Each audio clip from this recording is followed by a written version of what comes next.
Have you ever wondered how that Friday night drink may be affecting your health? Hello, my successful and healthy earthlings. Mihaela here, naturopath and founder of the Natural Health Podcast. In this episode today, you will learn just how alcohol increases your risk for breast cancer.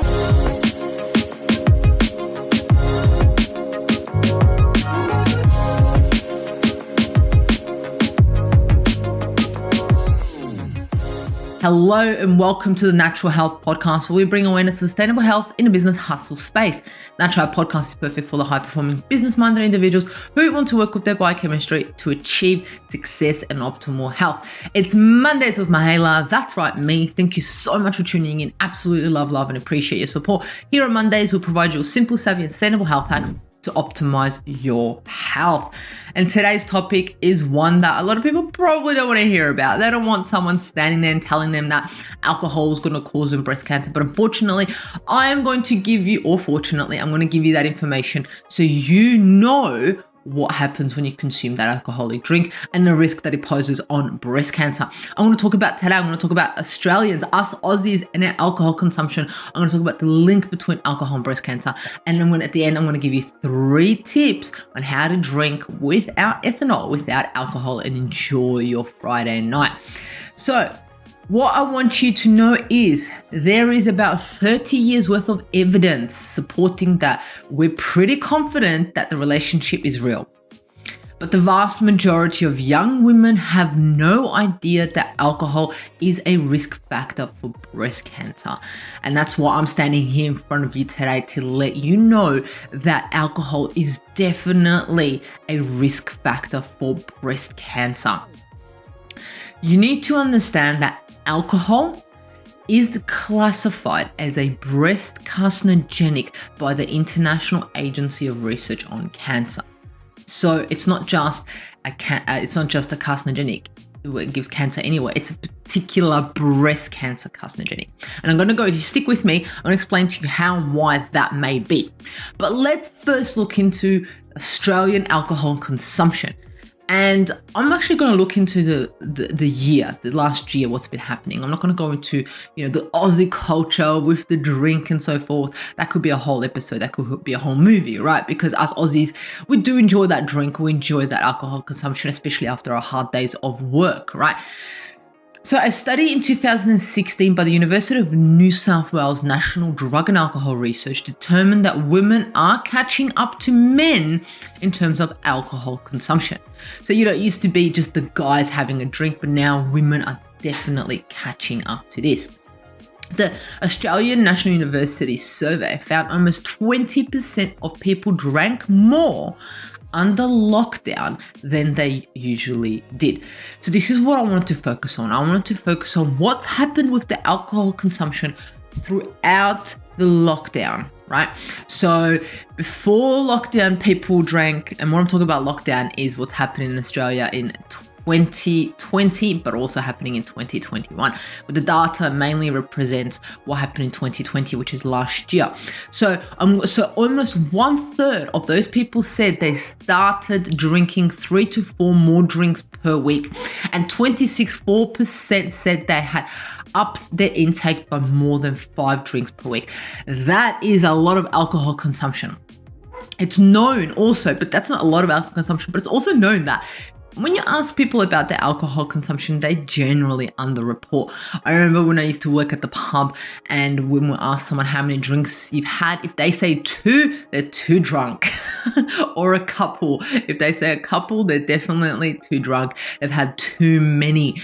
So people usually underreport the alcohol consumption for whatever reason that is. So these researchers noted women who had extra caregiving duties under lockdown reported drinking more heavily. You can understand, right, the additional stress on females. I'm not just saying on females, but there's also some males and caregivers also on other caregivers who maintained their paid work hours, but on top of that, increased their unpaid work. For example, if someone had a cleaner come in and they couldn't get it in, if they had a babysitter come in, they couldn't get them in, they had to take on those duties. Whoever the carer was, their alcohol consumption definitely increased during lockdown. And this is because stress and anxiety was the second biggest driver for women in particular, and for men it was boredom, commonly brought on by job loss or a decline in work hours. So you can see the difference there between males and females and their alcohol consumption. So there's actually another thing that they looked at. So Commonwealth Bank of Australia actually looks at your card spending data and they summarize it, which is a little bit scary. But essentially what they found out is that on weekly card spending found that although total spending on alcohol increased in March 2020, the pattern reversed in April 2020. And they're putting this down due to the stockpiling of alcohol that happened in March 2020. And then in April, they didn't have to because the cabinet was filled, right? But what they looked also is the fact that although throughout the period of May 2020 to early February 2021, this year, CBA card spending on alcohol continued to be higher than the same weekly period for the previous year. So if you compare the year before, so March 2019, you compare to February 2020, their alcohol consumption increased. So let's have a look here, right? If you're watching on YouTube, I'm showing you a little graph. It says 1 in 5 reported increased alcohol consumption, right? And this is people aged 18 over, because in Australia, alcohol is only allowed for people who are 18 years of age. Of those, almost half had an extra 1 to 2 drinks per week. Females more likely than males to have increased usage, and being 18.1% in females and 15.5% in males. That is a large percentage. That is a very large percentage. And this is why I wanted to do this podcast episode today and now, because I want to raise awareness of what this is happening.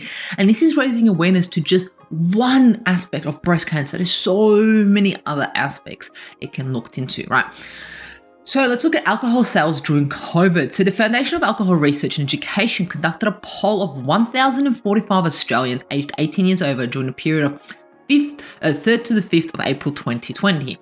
That's a short period of time.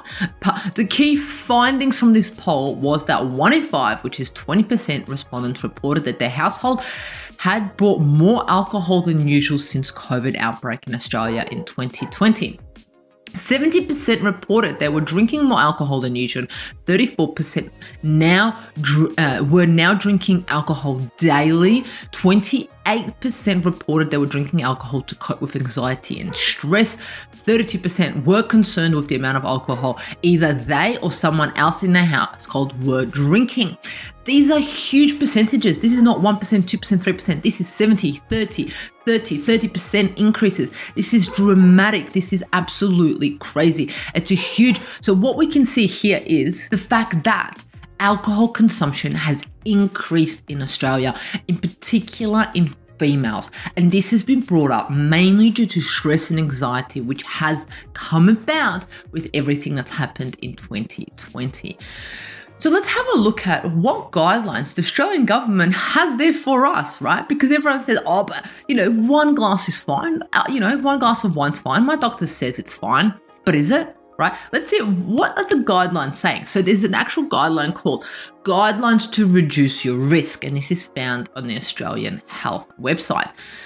To reduce your risk, I'm reading straight off it, right? So to reduce your risk when you drink alcohol, follow the Australian guidelines to reduce health risk from drinking alcohol. These guidelines are based on scientific research and evidence. These guidelines have been recently reviewed by the National Health and Medical Research Council. The proposed new draft guidelines state. Okay, so you ready? They state, for adults, if you're a healthy adult, to reduce the risk of harm from alcohol-related diseases or injury, healthy men and women should drink no more than 10 standard drinks a week and no more than 4 standard drinks on any other day. The less you choose to drink, the lower your risk of harm from alcohol. For some people, not drinking at all is the safest option. So this is our Australian government telling us that it is okay to drink 10 standard drinks per week. And if you're going to drink every single day, they are saying it is okay as long as it's no more than 10 in the whole week. So you could drink Monday to Tuesday to Wednesday, that's 6, and then maybe some on Saturday and Sunday, 2 each. That is a lot of alcohol. And what they're saying to us is that alcohol is a carcinogenic, but not only carcinogenic, for this instance, alcohol is a breast cancer carcinogenic. But hey, you guys, it's okay to have 10 drinks per week, but don't have more than 4 in one sitting. So you can literally have Friday 4 drinks, Saturday 4 drinks, and then Sunday have 2, and there you've met your 10. But don't have more than that. What? This makes no sense. And this is based on research. I found so much research saying that alcohol is a carcinogenic and it's going to cause you cancer. But our government's saying, hey, it's okay, have some, no worries. This blows my mind. Okay, let's have a look at the link between alcohol and breast cancer. Alcohol is considered by the International Agency of Research on Cancer to be related to breast cancer risk, with a 7 to 10% increase in risk for each 10 grams of alcohol. So that's about 1 drink consumed daily by adult women. The association is observed in both premenopausal and postmenopausal women. Compared with other organs, breast appears to be the more susceptible to carcinogenic effects of alcohol. The risk of breast cancer is significantly increased by 4 to 15% for light alcohol consumption. That's 1 drink a day, which does not significantly increase risk in other organs of women. So the Australian government is saying we can have 10 drinks, right? But our chances of breast cancer increase by 4 to 15% if we have 1. So imagine if we have 10, how much our chance increase. You're playing with your life if you're listening to these guidelines, right? Breast cancer prevention efforts should not only target midlife and older women, but also include adolescents and young women. I know here in Australia, you're not supposed to access alcohol unless you're over the age of 18. But let me tell you, there are so many underage drinking happening out there, and this information needs to be available to them so they know what can happen if they have that alcohol, that it can cause breast cancer, right? So the timing on alcohol consumption, exposure between menarche and first pregnancy, a stage where breast tissue is more susceptible to neuroplasticity transformation, can affect a woman's lifetime risk of breast cancer. So between when you get your first period to when you have your first child, that is when most women are partying, are drinking. That is the time that you're most susceptible and have a lifetime risk of breast cancer. That's what this research is telling us.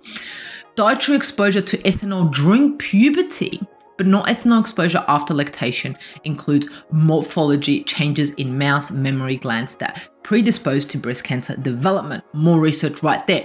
Alcohol consumption before first pregnancy is a dose-dependent and associated with significant risk of breast cancer, which is independent of alcohol consumption after the first pregnancy. So this is saying that your intake of alcohol before your first pregnancy is huge risk, right? A prolonged alcohol consumption before first pregnancy confers excess risk of breast cancer, alcohol intake, and intermediate markers of breast cancer risk. Alcohol consumption during adolescence and early adulthood may have a greater adverse effect on risk of proliferative benign breast disease as compared with alcohol drinking in late adult years. This is mind-blowing. This is saying that when you get your first period to your first kid, this is where the risk is the biggest for individuals with breast cancer. It's so sad, and breast tissue is so susceptible to getting this due to the tissue, the way it is, right? And this is the research that it's telling us. So we've seen that alcohol consumption has increased during our lockdown. Girls, women, alcohol consumption has increased, but then also it affects women a lot during their first period to their first child, majorly, right? And most of us drink due to stress and alcohol. But why? What are the possible mechanisms? How does alcohol impact breast cancer? There are a number of them, and I'm going to read a little bit. It might be a bit sciencey, but some people want to know this. Alcohol intake increases circulating levels of estrogen in both premenopausal and postmenopausal women, which might occur through reduced steroid degeneration and increased aromatase activity, and that means breast cancer. Alcohol influences breast cancer development potentially through ER-dependent pathways, as alcohol sustainability enhances transcriptional activity of ER and is more strongly associated with hormone receptor positive breast tumors. Carcinogenic products of alcohol may play a critical role in breast carcinogenesis, as key alcohol metabolism enzymes are present in more human breast tissue. New biological mechanisms include the promotion of epithelial mesenchymal transition, the activation of matrix metalloprotease, leading to extracellular matrix degeneration and cellular mitigation, the enhancement of breast cancer cells adhering to fibrogenic and epigenic regulations of gene expression, possibly through interfering with folate metabolism. That's a whole nother story. So imagine if you have the MTHFR gene, right? And you're aged between 20 or whatever age you are when you haven't had your first child yet, and you're stressed out at work and you're drinking alcohol, your risk is through the roof, right? I'm not here to put a damper on your Saturday, Friday night fun, or when you're stressed out. I'm not here to do that. I'm not here to do that. I'm here to provide you with information that you deserve to have. I'm here to provide you information that you need to have, right? But let's look into 3 tips to drink without the alcohol. This is exciting because, first of all, before I go into the 3 tips, I want you to find out, why are you drinking alcohol, right? Is it because of distress and anxiety? Is it because of the boredom? Is it because of confidence? Is it because of trauma, social, sleep, fun, right? I figured out 3 of the biggest ones, and then there's social in Australia, anxiety, and sleep. Those are the 3 main reasons women would drink, and I have 3 things that you can do instead of drinking the alcohol. So let's get into it. Number 1, social, right? If you are drinking alcohol to be in a social group, to have that social interaction, well, then there are so many non-alcohol alternatives. There are mocktails, there's non-alcoholic beer, there's non-alcoholic wine. There's so many things out there these days, even kombucha, right? There are so many drinks that you can have whilst your mates or whilst your family are drinking the alcohol. 2, if it's because of anxiety, you need to figure out a natural way to boost your GABA function, right? Because this is what's going to calm us down. Natural ways of increasing GABA, meditation, and so forth. But there's other things that you can do after talking to a healthcare professional. Number 3, sleep. If you are drinking alcohol because you can't sleep, it actually won't put you to sleep. You may think at the start it does, but you actually will not hit that deep sleep. But anyway, figure out a natural way to sleep and increase your melatonin at night. There you go. There you have it. 3 tips on how to still have fun and still touch base on those issues that may be arising without increasing your chance of breast cancer. Alcohol is classified as a breast cancer carcinogenic by the International Agency of Research on Cancer. When it comes to breast cancer, you need to know that no amount of alcohol is considered safe, no matter what the Australian government guidelines say or whatever guideline says. This research is saying that no amount of alcohol is safe for breast cancer. There you have it. I hope that you have this information now, and you've got so much information now, knowledge, and that you're going to share this with someone that you love that needs to know this information.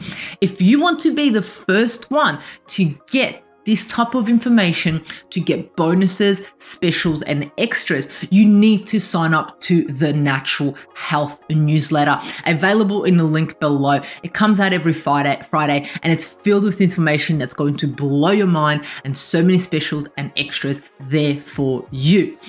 If you know someone who would love this information, share it with them. And thank you for joining us on the Natural Health Podcast. Remember, the missing link between failure and success is your health.